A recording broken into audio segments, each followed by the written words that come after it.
दोस्तों एक शख्स की 4 बीवियां थीं। चौथी बीवी से वो बहुत मोहब्बत करता था और उसको बनाने संवारने में हर वक्त लगा रहता था। तीसरी बीवी से भी वो मोहब्बत करता था क्योंकि वो बहुत खूबसूरत थी। जो उसे देखता गर्विदा हो जाता था, इसीलिए उसको ये खौफ लगा रहता था कि ये किसी और की ना हो जाए, इसलिए उसे छुपा छुपा कर रखता था। दूसरी से भी उसे बहुत मोहब्बत थी, इसलिए कि वो उसकी सारी परेशानियों का हल उसे बताती और हमेशा उसकी मदद करती रहती थी। मगर पहली से वो मोहब्बत नहीं करता था, लेकिन वो उससे बददस्तूर मोहब्बत करती थी। अब हुआ कुछ यूं कि एक दिन वो शख्स इतना बीमार हुआ कि मरने के करीब हो गया। उसने सोचा कि मेरे पास 4 बीवियां हैं, किसी एक को तो मरते हुए साथ ले जाऊंगा। उसने चौथी बीवी से पूछा कि तुम मेरे साथ चलो, मैंने तुम पर इतनी तवज्जो दी और अपना माल भी तुम पर सबसे ज्यादा खर्च किया। जवाब में उसने साफ साफ इनकार कर दिया। तीसरी बीवी से कहा तो उसने भी जवाब दिया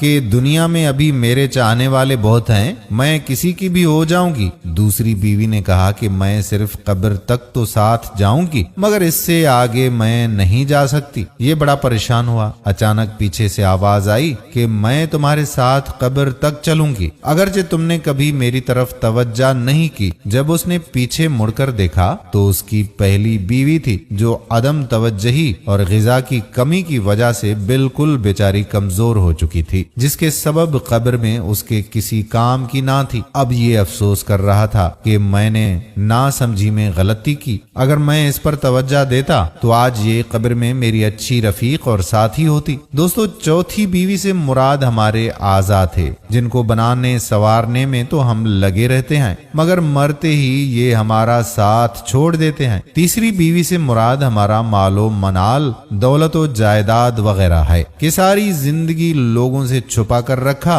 मगर मरने के बाद ये दूसरों के हो जाते हैं। दूसरी बीवी से मुराद हमारे अहलो अयाल, रिश्तेदार और दोस्त अहबाब हैं। दुनिया में यही लोग हमारे काम आते हैं, मसाइल हल करवाते हैं, हम इनसे जितनी और जैसी चाहे मदद लेते रहते हैं, मगर ये लोग भी ज्यादा से ज्यादा कब्र तक हमारे साथ रहते हैं। पहली बीवी से मुराद हमारे आमाल हैं, जो कब्र में हमारे साथ जाएंगे, लेकिन हमने उनकी तरफ तवज्जो ना देकर कब्र के हकीकी दोस्त और रफीक और साथी से महरूम हुए आए हैं। लिहाजा आज ही से अपने आमाल की तरफ तवज्जो देने का पक्का अहद करते हैं। दोस्तों हम उम्मीद करते हैं कि ये वाकया आपको जरूर पसंद आया होगा। अगर वीडियो पसंद आई हो तो लाइक भी करें और अपने दोस्तों के साथ शेयर भी जरूर कर दें।